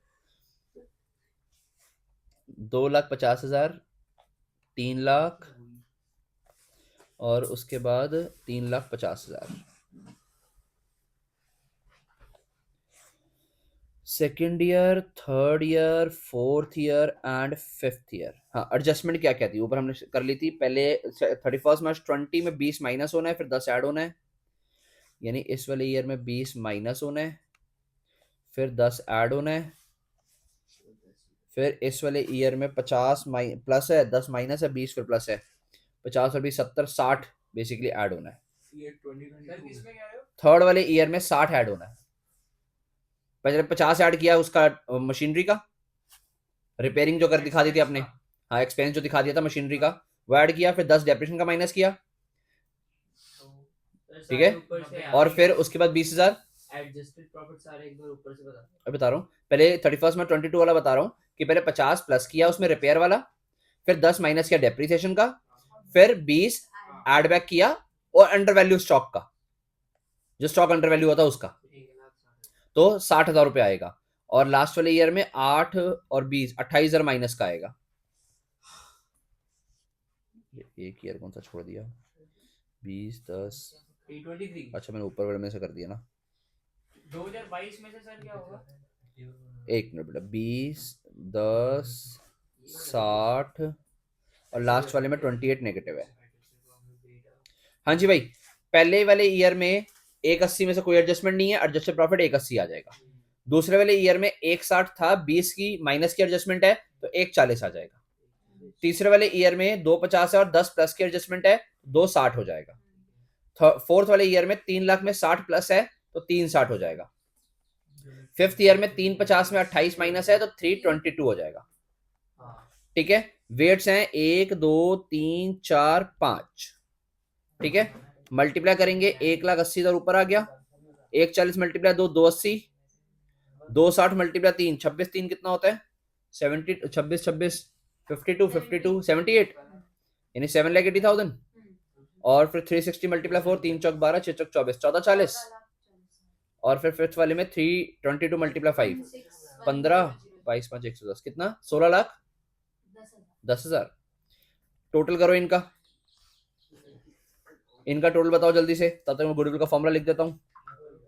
वो है हमारे पास क्या फॉर्मूला है, weighted average profit, weighted average profit multiply number of year purchase. बेटा आराम से, ओके हाँ, तो पहले वेटेड एवरेज प्रॉफिट निकाल लें, ठीक है। वेटेड एवरेज प्रॉफिट कैसे निकालोगे, जो टोटल वेटेड प्रॉफिट निकाला आपने कितना आ रहा था Ananya, 42,90,000 is the total weighted profit divide by weights का टोटल कितना है 5 4 9 और 3 12 और 2 14 और 1 15, तो 42,90,000 को डिवाइड बाय 15 करो, 2,86,000। तो 286 मल्टीप्लाई कितने ईयर्स की परचेज बोला, 2 ईयर्स की, तो गुडविल कितना आ गया एक बार देख लो भाई, 3 ईयर्स परचेज, 3 बोला है, तो 8,58,8,58,000 2 4 6 8 8 8, ठीक है। तो ये हमारा गुडविल का आंसर आ गया, ठीक है जी, ये हो गया हमारा काम खत्म, डन है। दिक्कत परेशानी किसी तरीके की किसी को, गुडविल का आंसर आ रहा है 8,58,000। हो गया भाई सबका कुछ नहीं, समझ से हो गया। आओ नेक्स्ट पे चले, आओ नेक्स्ट पे आ जाओ, 10th पे, 10th शायद होमवर्क दे दूंगा, आओ जल्दी आओ 10th पे। आवाज ना यार, ये फालतू की बातें छोड़ दो। 10th question, from the following information available about a business of a firm, profit given है हम लोगों को पहले पॉइंट में, 2020 का 40,000, 21 का 50,000, 22 का 60,000। Non recurring income of 1,000 is include in the profits of 21, minus कर देंगे, माइनस नॉन रेकरिंग का मतलब जो रोज रोज नहीं होती, यानी कि abnormal income. Profits of 2020 have been reduced by 6000 because goods were destroyed by fire, add back कर देंगे, अबनॉर्मल लॉस था। Goods have not been insured but it is thought to insure them in future, कह रहा goods ensure नहीं थे but future में insurance करवाएंगे इनका। The insurance premium is estimated at ₹400 per year. ये वही वाला पॉइंट है जो रेंट बढ़ के आया था, हमने हर ईयर में माइनस किया था, ये 400 भी हर ईयर में माइनस होगा, ठीक है, ये भी सब साल में सब ईयर्स में माइनस होगा, ध्यान रखना इसका। Reasonable remuneration of the proprietor for business is 6000 per year but it has not been taken into account for the calculation of above mentioned profits. कह रहा किसी भी ईयर में 6000 रुपए का जो रीजनेबल रेम्यूनरेशन था वो लिया ही नहीं गया, तो ये भी लेना पड़ेगा, यानी ये भी नॉर्मल प्रॉफिट, ये भी नॉर्मल खर्चा माइनस करेंगे हर साल से। सब में, एवरी ईयर में माइनस होगा ये भी। Profits of 22 includes 5000 income on investment, ठीक है। अब देखो यहां पर ना इन्वेस्टमेंट की इनकम बोला गया, ये कौन सी, अब नॉर्मल इनकम है, नॉर्मल इनकम है, अब नॉर्मल इनकम है, सॉरी इन्वेस्टमेंट नॉर्मल भी तो हो सकती है। अगर कुछ ना बोला जाए तो इन्वेस्टमेंट हमेशा नॉन ट्रेड इन्वेस्टमेंट होती है। ट्रेड इन्वेस्टमेंट वो होती है जो बिजनेस की इन्वेस्टमेंट होती है जिसकी नॉर्मल इनकम होती है, पर ये वाली जो इन्वेस्टमेंट है नॉन ट्रेड है, अगर कुछ ना बोला जाए तो यानी कि अब नॉर्मल इनकम है, तो ये भी माइनस होगा, ठीक है। यानी अगर मैं यहां पर फटाफट और निकालना हमने क्या है, goodwill is agreed to be valued 2 years purchase of weighted average profit of past 3 years।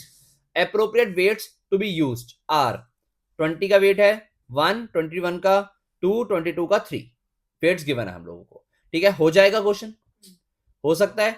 करना क्या है, 400 सब साल में माइनस होगा, 6000 भी सब में माइनस होगा, बस यही पॉइंट था। तो ये क्वेश्चन को हम लोग होमवर्क बोल सकते हैं, होमवर्क में दे सकते हैं, ठीक है जी। चलें आगे, आगे आए तो क्वेश्चन नंबर 11 देख लो, क्या कहता है, ए और B partners they admit C for 1/4 share in the profits, for this purpose goodwill is to be valued at 3 years purchase of super profits, यानी सुपर प्रॉफिट पे गुडविल वैल्यू करनी है, super profit को अच्छे से detail में समझेंगे। Following information is provided to you, A का कैपिटल गिवन है, बी का कैपिटल गिवन है, प्रॉफिट जनरल रिजर्व गिवन है, प्रॉफिट एंड लॉस का बैलेंस गिवन है, और सन्ड्री एसेट्स गिवन है, ठीक है, समझ आ रहा है।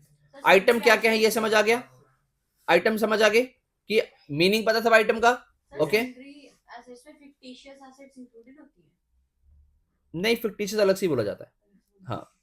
The normal rate of return is 15% per annum, average profit is 2 lakh per year, you are required to calculate the C share of goodwill.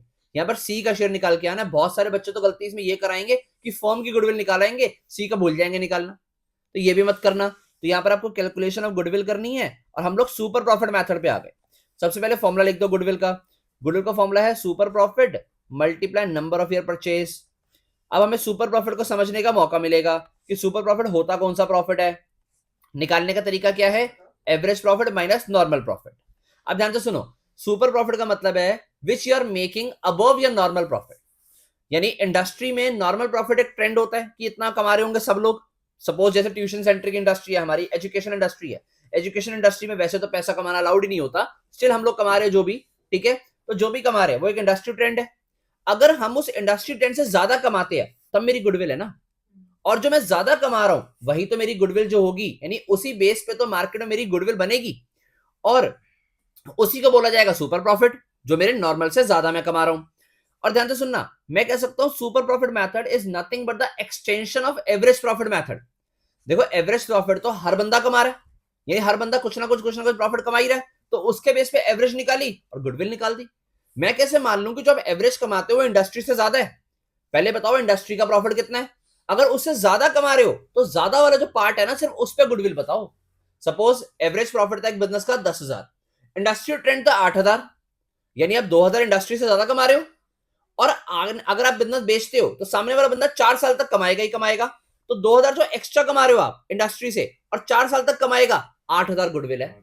तो ये वाला method better than average profit method है, ठीक है, क्योंकि इससे गुडविल की वैल्यू मोर precise है, समझ आता है, ठीक है जी। हाँ जी, तो यहां पर हम लोग सुपर प्रॉफिट मेथड से गुडविल निकालने वाले हैं। हमें चाहिए क्या, सबसे पहले सुपर प्रॉफिट निकालना पड़ेगा which is average profit minus normal profit. Average profit तो गिवन है 2 लाख का, नॉर्मल प्रॉफिट कैसे निकल आएगा 15% पर एनम, ठीक है, कैपिटल एम्प्लॉयड का, ठीक है। नॉर्मल प्रॉफिट का फॉर्मूला लिख दें एक बार, क्या होता था फॉर्मूला नॉर्मल प्रॉफिट का, capital employed, average capital employed multiply NRR upon 100, NRR का मतलब नॉर्मल रेट ऑफ रिटर्न, कि आप नॉर्मल कितना कमाओगे अपने कैपिटल एम्प्लॉयड पे। कैपिटल एम्प्लॉयड कितना है, देखो कैपिटल एम्प्लॉयड का मतलब बिजनेस में जो पैसा लगा हुआ है, ए ने कैपिटल लगा रखा है, बी ने लगा रखा है, तो ये दोनों प्लस किया 9 लाख रुपए हो गया। जो जनरल रिजर्व पड़ा है वो भी तो इन्हीं का पैसा है, बिजनेस में लगा हुआ है वो भी, तो यानी कि 9 लाख में 150 और ऐड किया 1050 में जो प्रॉफिट एंड लॉस का 30 बैलेंस पड़ा हुआ है और वो क्रेडिट बैलेंस है यानी प्रॉफिट है वो भी, तो वो भी तो इन्हीं का है लेकिन वो तो fictitious नहीं हुआ। बेटा, डेबिट बैलेंस छोड़ने, क्रेडिट बैलेंस है, ये प्रॉफिट है, तो यानी हमारी कैपिटल एम्प्लॉयड आ जाएगी इन चारों का सम विच इज 10,80,000। तो 10,80,000 का 15% है ना, हाँ। कितना आएगा, 10,80,000 का 15% कितना रहा, 1,62,000। ओके हाँ, तो 162, तो हमारे पास जो सुपर प्रॉफिट हो गया वो कितना हो गया, 38,000। और कितने साल की परचेज है, सुपर प्रॉफिट 38,000 आ जाएगा ना, 2 लाख माइनस 162, 10,50,000 का 15% कितना होता है, 10,80,000 मल्टीप्लाई 15 डिवाइड बाय 100, 1,62 आया, हाँ सही है। 38,000 कितने ईयर्स की परचेज बोली है, कितने ईयर्स की परचेज है, ठीक है 3 ईयर्स परचेज, कितना आ गया 38 मल्टीप्लाई 3, 38 मल्टीप्लाई 3 1,14,000। अब ये 1,14,000 फॉर्म की गुडविल आई है, अगर यहां तक क्वेश्चन छोड़ा है नंबर नहीं मिलते, ठीक है, क्योंकि हमें यहां सी का शेयर निकालना पड़ेगा, सी शेयर ऑफ गुडविल कितना है 14,000 मल्टीप्लाई 1/4, तो 26,000। 14,000 डिवाइड बाय 4 26,000, सॉरी 114 है, मेरी गलती हाँ 114 डिवाइड बाय 4 26 ना, मैंने उसको खाली 14 ले लिया था, 28,500 आ रहा है फिर भी, चाइनीज कैलकुलेटर 28,500 आ रहा है भाई, डिवाइड करके 1,14,000 डिवाइड बाय 4 करूंगा तो 1/4 के लिए आया ना वो, हाँ 28,500 आ रहा है। If you got 100 out of 100 in accounts ना, I'll give you a new iPhone, okay, so that you can be Indian also, ठीक है, this offer is for everyone especially made in India। Okay so ये भी हमने कर लिया, हमारा 11th question भी खत्म। 28,500 आ रहा है उसका शेयर,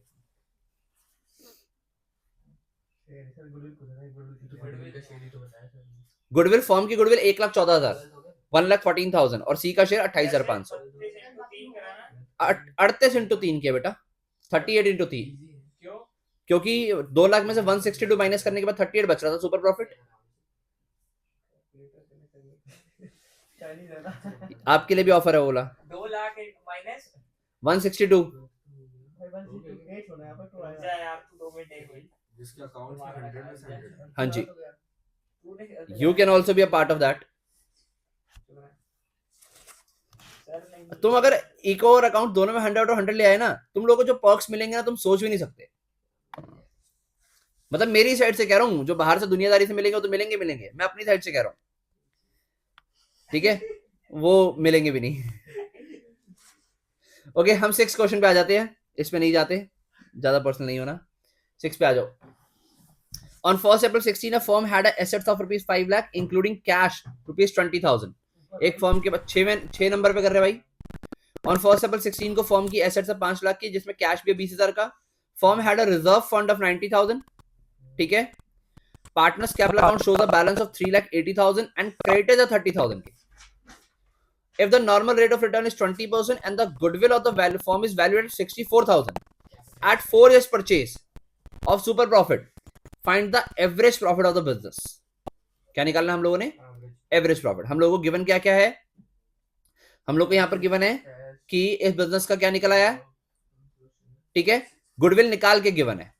अच्छा हम लोगों को निकालना क्या है, गुडविल का फॉर्मूला लगाओ, सुपर प्रॉफिट से निकाली हुई है ना, multiply number of year purchase,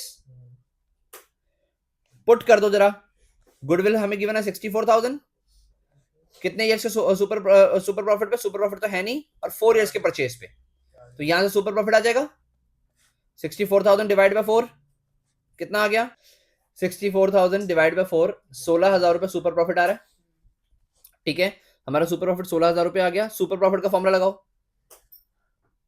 average profit minus normal profit, हम लोगों को सुपर प्रॉफिट मिल गया 16,000, एवरेज तो निकालना है।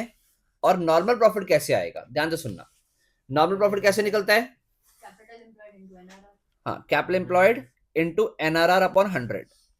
ओके, अब यहां पर ना कैपिटल एम्प्लॉयड कैसे निकलेगा, देखो एक तो ना क्वेश्चन में हमें गिवन क्या क्या था, कैसे कैसे निकल सकता है, दो तरीके से। एक तो फर्म की टोटल एसेट्स गिवन थी, फर्म की टोटल एसेट में से आउटसाइडर लायबिलिटी माइनस कर दो। 5 लाख टोटल एसेट थी, ठीक है, आउटसाइड लायबिलिटी क्रेडिटर गिवन थे बस 30,000 के, कितना आ गया 5 लाख माइनस 30,000, कैपिटल एम्प्लॉयड 470, ठीक है, ये आ गया। एक और तरीके से निकल सकता है, आपको पार्टनर्स की कैपिटल के बैलेंस गिवन थे 380 और जो फर्म का रिजर्व फंड था, ठीक है, ये ऐड कर दो तब भी 470 आएगा, ठीक है, तब भी 470 आएगा, 380 और 90 ऐड करने पे 470। तो दो तरीके से निकल सकता है। 470 का कितने परसेंट एनआरआर बोला है, 20%, 94,000 आ गया, ये आ गया 94,000, यानी यहां पुट करेंगे 94 तो जाके प्लस हो गया, तो एवरेज प्रॉफिट कितना आ रहा है 94 प्लस 16 110, 1,10,000 रुपए हमारा आंसर हुआ। इसी के साथ एक और क्वेश्चन खत्म किया हमने, सीक्वेंस में चल रहे हैं हम, काफी सारे क्वेश्चन निपटा चुके हैं। हमारे पास 11 12 और 13 रह गए, बस 2 क्वेश्चन रह गए। सर इसको एक बार ग्रुप पे भेज देना है। हाँ हाँ, 12 नंबर देखो पहले, क्या कहता है 12 नंबर क्वेश्चन, अच्छा क्वेश्चन है, कितना आया था? ठीक है, किस वाले का, एवरेज प्रॉफिट 1,10,000। 12th वाला देखेंगे, यश और Karan were partners in an interior designer firm, their fixed capitals were rupees 6 lakh and 4 lakh respectively. They were credit balance in their current accounts rupees 4 lakh and 5 lakh respectively. ठीक है, यानी देखो इस बार हम लोगों को पार्टनर्स के कैपिटल के बैलेंसेस भी गिवन है, करंट के बैलेंसेस भी गिवन है। कैपिटल का बैलेंस कितना है 6 लाख और 4 लाख, करंट का कितना है 4 लाख और 5 lakh. Okay, the firm had a balance of 1 lakh in the general reserve also. Firm did not have any liability. They admitted Radhika into the partnership for 1/4 share in the profits of the firm. The average profit of the firm from the last 5 years is कितना 5 lakh. Calculate the value of goodwill by capitalization of average profit method and the normal rate of return of the business is 10%. यानी इस बार आपने calculation of goodwill करना है, ठीक है, capitalisation of average profit. तो capitalisation of average profit में goodwill का फॉर्मूला होता है TCVB minus net assets. Net assets का दूसरा नाम ना कैपिटल एम्प्लॉयड भी होता है। वैसे नेट एसेट्स को निकालने का फॉर्मूला क्या होता है, total assets minus outsider liability, और टोटल एसेट में फिक्टिशियस एसेट नहीं लेते, ये फॉर्मूला होता है नेट एसेट का, जनरली ये फॉर्मूला होता है। बट अगर क्वेश्चन के अंदर ये चीजें ना हो, टोटल एसेट ना हो, आउटसाइडर लायबिलिटी ना हो, तो जो हमारा कैपिटल एम्प्लॉयड होता है वही नेट एसेट हो जाता है, ठीक है। तो इस क्वेश्चन में हमें जो कैपिटल एम्प्लॉयड होगा वही नेट एसेट होगा। टीसीवीबी का क्या मतलब होता है, वो कैसे निकलेगा, टीसीवीबी का फॉर्मूला होता है average profit multiply 100 divide by NRR. Average profit 5 lakh given है, मल्टीप्लाई 100 किया, एनआरआर 10 था। इसका मतलब क्या, ध्यान से सुनना, total capitalised value of business, आप कितना कमा रहे हो 5 लाख एवरेज प्रॉफिट कमा रहे हो, ठीक है, जो कि इक्वल है 10% के होना चाहिए। यानी बिजनेस में आप कितना पैसा लगाते कि 5 लाख कमाते, अब 5 लाख कमा रहे हो, ठीक है, तो इस 5 लाख को कमाने के लिए कितना लगाना चाहिए था, कितना पैसा आपकी जेब से लगा होना चाहिए था, दिस इज कैपिटलाइज्ड वैल्यू। यानी आप रिटर्न कितने का एंजॉय कर रहे हो, आप अगर करोगे ना 5 लाख मल्टीप्लाई 100/10 तो आपका आएगा 50 लाख। 50 लाख का 10% कितना होता है 5 लाख, यानी मैं कह सकता हूं रिटर्न में 50 लाख का एंजॉय कर रहा हूं, 5 लाख प्रॉफिट कमा रहा हूं, 5 लाख प्रॉफिट कमा रहा हूं, यानी मैं 50 लाख के इक्वल रिटर्न एंजॉय कर रहा हूं। पर देखो लगाया कितना है, खुद आंसर दोगे। हमने बिजनेस में कैपिटल अकाउंट में लगा रखा 10 लाख, है ना, कैपिटल 10 लाख के थे, 6 लाख 4 लाख, करंट में लगा हुआ 9 लाख, 10 लाख और 9 लाख 19 लाख हो गया। उसके अलावा जनरल रिजर्व में पड़ा 1 लाख 20 लाख, यानी फर्म में टोटल 20 लाख लगा हुआ है, रिटर्न कितने का एंजॉय कर रहा हूं 50 लाख का। तो मेरी गुडविल कितनी हो गई 30 लाख। ये है कैपिटलाइज वैल्यू। फिर से समझो, मैंने कैपिटलाइज वैल्यू के थ्रू कितना क्या निकाला कि वो वाला अमाउंट निकाला जिसका मैं रिटर्न एंजॉय कर रहा हूं। जितना मैं रिटर्न एंजॉय कर रहा हूं 50 लाख है, टीसीबी मेरा 50 लाख आ गया। मतलब एक तरह से टोटल कैपिटल जो फर्म में लगी हुई है, हाँ, कि एक्सपेक्टेड कितनी लगी होनी चाहिए थी 5 लाख कमाने के लिए, पर एक्चुअल में लगी हुई कितनी 20 लाख, ठीक है। तो मैं गुडविल कितने की एंजॉय कर रहा हूं 30 लाख की। अगर बेटा तुम ये कॉन्सेप्ट समझ के चले गए हो पेपर में, तो गुडविल का जहां मर्जी से क्वेश्चन आ जाए, ठीक है, गलत नहीं होता फिर वो। अगर तुम्हें कॉन्सेप्ट पता है तो, और कॉन्फिडेंस से कॉन्सेप्ट पता है तो। ये नई चीजों को दिमाग में डालो तभी मार्केट में स्टैंडिंग बनाओ अपनी। कल को 12वीं पास हो जाएगी तब बेटा एक्चुअल में जिसका मार्केट स्टैंडिंग है, स्पेशली मैं तुम लोगों की जेन ज़ी जनरेशन की बात कर रहा हूं, अगर तुम लोगों की मार्केट स्टैंडिंग अच्छी है, ठीक है, तो तुम लोगों के आगे आगे तुम्हारे मतलब कैसे तुम्हें भी आगे जाके रिकॉग्निशन मिलेगा। बट अगर तुम्हें मतलब ही नहीं पता चीजों का, मैं नहीं कह रहा कि बिल्कुल किताबें कीड़े बन जाओ, बट एटलीस्ट जो मार्केट में चीजें चल रही हैं उनका पता तो होना चाहिए। कोई तुमसे पूछ ले जी कैपिटलाइज्ड वैल्यू ऑफ बिजनेस क्या है, तुम्हें पता ही नहीं है, ऐसे तो तुम टीवी पर शार्क टैंक शो आता है, कभी समझ ही नहीं पाओगे, उसके अंदर नॉर्मल चीजें हैं। और अगर तुम्हें ये चीजें पता है तो वो शो तुम्हारे लिए और इंटरेस्टिंग बन जाएगा, तुम्हारे लिए आगे जाके पैसा कमाने के वेस, अपने रिस्पेक्ट कमाने के वेस खुल जाएंगे। सिर्फ इतनी सी बात है, ठीक है। तो पढ़ाई को इसी सेंस में समझो। ओके, आगे चलो। Last question of the worksheet and the video also. मेरे हिसाब से मुझे ऐसा लग रहा है कि एक क्वेश्चन ना मिस हो गया, ठीक है, जो इसमें डालना था मैंने डाला नहीं है, ठीक है। अच्छा क्वेश्चन था, मेरे दिमाग में आ रहा है वो क्वेश्चन, मैं वो क्वेश्चन इंस्टाग्राम पे भेज दूंगा, ठीक है, स्टोरी पे लगाऊंगा, देख लेना प्लीज। तो इसलिए फिर वहां पर भी बनता है फॉलो करना, ठीक है। भाई प्रमोशन नहीं कर रहा, सच में क्वेश्चन मिस हो गया है। ओके, आ गया। The following information relates to a partnership business given as sundry assets of the firm is 6,80,000, outside liability 60,000। Okay, business की सन्ड्री एसेट्स कितनी है 6,80,000 और आउटसाइड लायबिलिटी कितनी है 60,000। तो और उसके बाद given the profit and losses for past years, 19 का 50,000, लॉस गिवन है 2020 का कितना 10,000, 21 का प्रॉफिट है 164, 22 का प्रॉफिट है 180, ठीक है। ये 180 के सामने जो पाउंड का सिंबल लगा ना, इग्नोर करना है इसको। उसके बाद normal rate of return in the similar type of business is 12%। Okay, calculate the value of goodwill of the business on goodwill on the basis of 3 years purchase of average profit. पता है हमें average profit कैसे लगाते हैं, कर लेंगे। अच्छा, average profit के लिए चाहिए क्या हमें, एवरेज प्रॉफिट निकालेंगे, मल्टीप्लाई 3 कर देंगे, आंसर आ जाएगा। 3 years purchase of super profit. Super profit के लिए हम लोगों को पहले सुपर प्रॉफिट ही निकालना पड़ेगा, which is average profit minus normal profit. Average profit तो आप पहले वाले मेथड में निकाल चुके होंगे। नॉर्मल प्रॉफिट कैसे निकलेगा, capital employed multiply 100 NRR upon 100। Capital employed क्या है यहाँ पे, फर्स्ट वाले पॉइंट में सन्ड्री एसेट 680 थी माइनस आउटसाइड लायबिलिटी, ठीक है, 620 आपका जो है नेट एसेट या कैपिटल एम्प्लॉयड है, एक ही बात है। डन। तो ये कितना आ गया 6,20,000 और एनआरआर कितना था 12%, 12/100। ओके, कितना आ जाएगा 6,20,000 का 12%, 6,20,000 मल्टीप्लाई 12 डिवाइड बाय 100 इज 74,400, ठीक है। ये आ जाएगा 74,400 को आप मल्टीप्लाई कर दोगे, ये नॉर्मल प्रॉफिट निकला है ना अभी तो एवरेज में से माइनस करोगे, एवरेज कितना था, एवरेज निकाला होगा आपने फर्स्ट पॉइंट में, यानी एवरेज प्रॉफिट माइनस 74,400 सुपर आ जाएगा, मल्टीप्लाई कर दोगे कितने से 3 से, आंसर आ जाएगा। कैपिटलाइजेशन ऑफ एवरेज प्रॉफिट, ठीक है, एवरेज 96,000 है, 96 माइनस 74,400 करोगे, ठीक है, मल्टीप्लाई 3 कर दोगे। फिर है capitalisation of average profit. Capitalisation of average profit का मतलब अभी भी जो हमने ऊपर वाले क्वेश्चन में किया था, TCVB minus net asset. Net asset वही 620 रहेगा, टीसीवीबी निकालने के लिए एवरेज प्रॉफिट 96 निकाले आपने, ठीक है, मल्टीप्लाई 100 अपॉन एनआरआर, यानी 100 डिवाइड बाय 12।